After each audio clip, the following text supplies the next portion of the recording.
Breaking news, Congress finally introduced the 18th Amendment law that has passed in 1917 and declared the production, transport, and sale of intoxicating liquors illegal.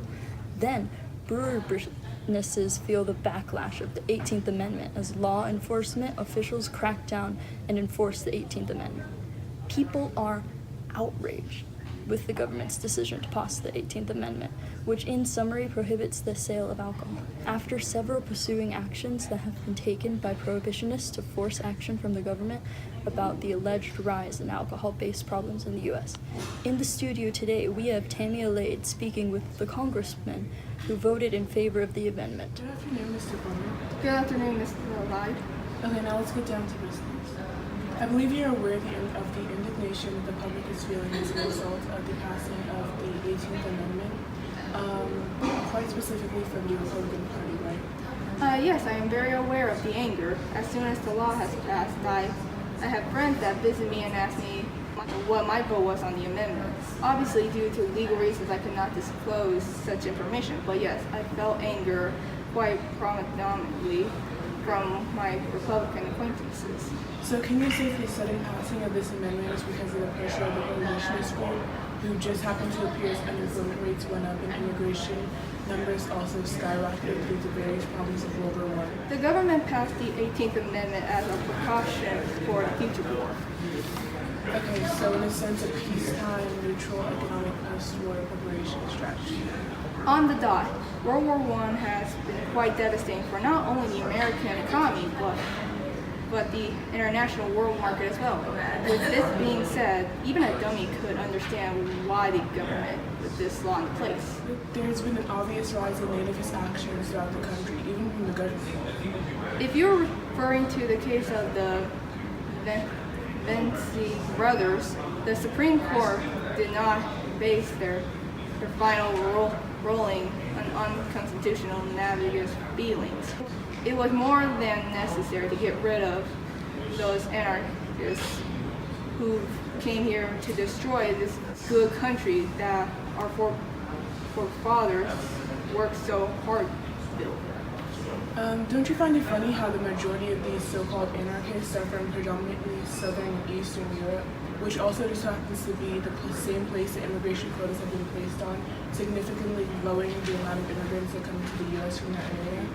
Now, I have been trying to hold my peace here with you, Mr. Alade, but I feel as though you are trying to attack the well-founded government of this country. So I asked you politely, what are you trying to say? Well, since you're asking me to be bluntly honest, studies have shown the majority of alcoholics sent to me from areas previously stated in Europe.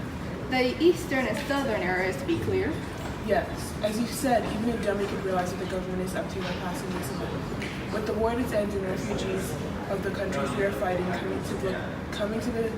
coming and looking to come to the U.S. by the thousands, the government and the American people are scared that what happened to these countries will happen to them. As it's so wrong to love the country you live in and want to protect it at all costs. Not at all, but it's wrong to use prohibition as a cover-up for cool nativist pride. Especially coming from a country that preaches democracy and a government run by the... Are you aware of the millions of dollars the U.S. economy will lose with the loss of the alcoholic industry? Now my final question for you, Mr. Plummer. Please tell me how a government can be ran by the people if the government is using hysteria and fear to suppress people and keep them out. These are quite large associations you make, Ms. Alade. I'm simply stating facts that are public to the people, sir. I make no accusations toward the government or you. If you would please answer my question. No comment. With the power abandoned in me by the people, I declare this interview over. Well, it's been real. I'm Tammy Alade for WLKBG News.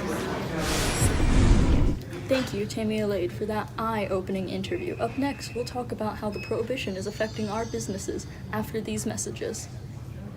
Spring is almost here. Parents, your kids are outside playing with friends. They spotted an ice cream truck passing by. They want to have a nice, cold, delicious treat, but you don't have the money to pay for it. Now turn that frown upside down because we have cones. Cones are chocolate-flavored ice treat that your kids can enjoy out on a hot day.